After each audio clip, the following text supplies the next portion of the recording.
And gentleman, ರಾಯಚೂರನ್ನ ಹಸಿರು ನಗರವನ್ನಾಗಿಸುವ ಉತ್ಸಾಹಕ್ಕೆ ತಣ್ಣೀರೆಚ್ಚುವಂತಹ ಕೆಲಸವಾಗ್ತಾ ಇದೆಯಾ ಅನ್ನುವಂತಹ ವಿಚಾರ ತೀವ್ರ ಚರ್ಚೆಗೆ ಗ್ರಾಸವಾಗಿದೆ.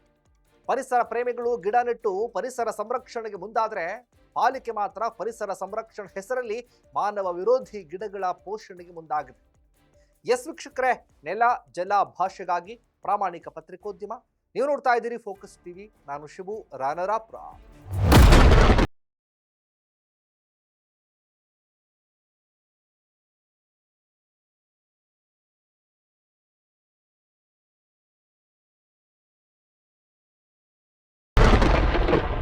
ಗಿಡ ಮರಗಳನ್ನ ಬೆಳೆಸಿ ಪರಿಸರ ಸಂರಕ್ಷಣೆ ಮಾಡೋದು ಎಲ್ಲರ ಜವಾಬ್ದಾರಿ. ಗಿಡಗಳಲ್ಲಿ ಕೆಲವು ಉಪಕಾರಿಗಳಾಗಿದ್ರೆ ಇನ್ನೂ ಕೆಲವು ಗಿಡಗಳು ಸಾರ್ವಜನಿಕರಿಗೆ ಹಾನಿ ಉಂಟು ಮಾಡ್ತವೆ.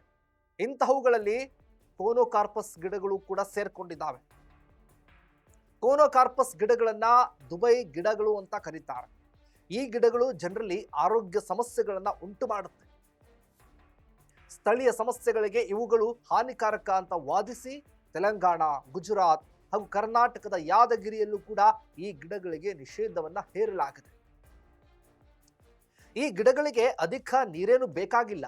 ಕೋನೋಕಾರ್ಪಸ್ ಗಿಡಗಳು ಮರಗಳಲ್ಲಿನ ಹೂಗಳು ಸುಂದರವಾಗಿ ಕಾಣೋದ್ರಿಂದ ರಾಯಚೂರಿನ ಲಿಂಗಸಗೂರು ಮಂತ್ರಾಲಯ ರಸ್ತೆಯಲ್ಲಿ ಡಿವೈಡರ್ಗೆ ಹೊಂದಿಕೊಂಡಂತೆ ಸಾಲು ಸಾಲು ಗಿಡಗಳನ್ನ ನೆಡಲಾಗಿದೆ.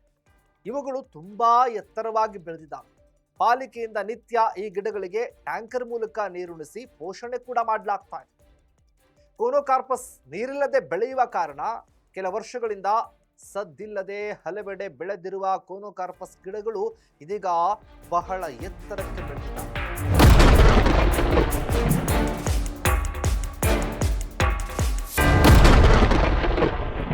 ಈ ಗಿಡಗಳ ಬೇರುಗಳನ್ನ ತುಂಬಾ ಆಳಕ್ಕೆ ಇಳಿದು ಹೆಚ್ಚಿನ ಪ್ರಮಾಣದಲ್ಲಿ ಅಂತರ್ಜಲವನ್ನ ಹೀರಿಕೊಳ್ಳುತ್ತೆ. ಇದರಿಂದ ಅಂತರ್ಜಲದ ಮಟ್ಟ ಕೂಡ ಕುಸಿತಾ ಇದೆ.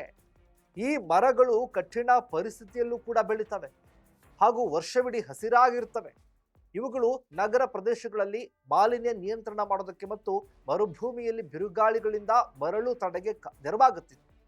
ಕರ್ನಾಟಕದ ಯಾದಗಿರಿ, ತೆಲಂಗಾಣ ಮತ್ತು ಗುಜರಾತ್ ರಾಜ್ಯಗಳ ನಗರಗಳಲ್ಲಿ ಈ ಮರಗಳನ್ನು ನಿಷೇಧ ಮಾಡಲಾಗಿದೆ. ಬೆಂಗಳೂರು ಸೇರಿದಂತೆ ಹಲವೆಡೆ ಹಾಕಿದ ಗಿಡಗಳನ್ನು ತೆಗೆದು ಹಾಕಲಾಗ್ತಾ ಇದೆ. ಆದರೆ ರಾಯಚೂರಿನಲ್ಲಿ ಮಾತ್ರ ಇವುಗಳ ಸಂಖ್ಯೆ ಹೆಚ್ಚಾಗಿರೋದು ದುರ್ದೈವದ ಸಂಗತಿ. ಪರಿಸರವಾದಿಗಳ ಪ್ರಕಾರ ಗುಜರಾತ್ನ ಕರಾವಳಿ ಹಾಗೂ ಕಚ್ನಂತಹ ಶುಷ್ಕ ಜಿಲ್ಲೆಗಳಲ್ಲಿ ಈ ಮರದ ಬೆಳವಣಿಗೆ ವ್ಯಾಪಕವಾಗಿ ಬೆಳೆದಿದೆ. ಈ ಮರವು ವರ್ಷವಿಡೀ ಕಡು ಹಸಿರು ಎಲೆಗಳ ಬಣ್ಣಕ್ಕೆ ಹೆಸರುವಾಸಿಯಾಗಿದೆ. ಹೆಚ್ಚಿನ ಮತ್ತು ಕಡಿಮೆ ತಾಪಮಾನದಂತಹ ಕಠಿಣ ಪರಿಸರ ಪರಿಸ್ಥಿತಿಗಳನ್ನು ತೆರೆದುಕೊಳ್ಳುತ್ತೆ. ಇದು ತುಂಬಾ ಹೊಂದಿಕೊಳ್ಳುವ ಗುಣ ಹೊಂದಿದ್ದು ತೀವ್ರ ಲವಣಾಂಶವಿರುವ ಪ್ರದೇಶಗಳಲ್ಲಿಯೂ ಕೂಡ ಬೆಳೆಯಬಲ್ಲದು. ಈ ಪ್ರಭೇದವು ನೆಲದ ಆಳಕ್ಕೆ ಹೋಗಿ ಸಂವಹನ ಕೇಬಲ್ಗಳು, ಒಳಚರಂಡಿ ಮಾರ್ಗಗಳು ಮತ್ತು ಕುಡಿಯುವ ನೀರಿನ ಪೈಪ್ ಲೈನ್ಗಳನ್ನು ಕೂಡ ಹಾನಿಗೊಳಿಸುವಷ್ಟು ಬೆಳೀತಾವೆ. ವಸಂತ ಋತುವಿನಲ್ಲಿ ಈ ಮರವು ಪರಾಗವನ್ನು ಬಿಡುಗಡೆ ಮಾಡುತ್ತೆ. ಇದು ಅಸ್ತಮಾ, ಸಿನಿಟಿಸ್ ಮತ್ತು ಇತರೆ ಅಲರ್ಜಿಯಂತಹ ಉಸಿರಾಟದ ಪರಿಸ್ಥಿತಿಗಳನ್ನು ವಿಶೇಷವಾಗಿ ಮಕ್ಕಳು ಮತ್ತು ವೃದ್ಧರಲ್ಲಿ ಉಲ್ಬಣಗೊಳಿಸಬಹುದು. ಬೇಸಿಗೆಯಲ್ಲಿ ಒಣಗಿದ ಸುಲಭವಾಗಿ ಸುಡುವ ಗುಣದಿಂದ ಇದು ಸುರಕ್ಷಿತ ಅಪಾಯವನ್ನು ಉಂಟು ಮಾಡುತ್ತೆ.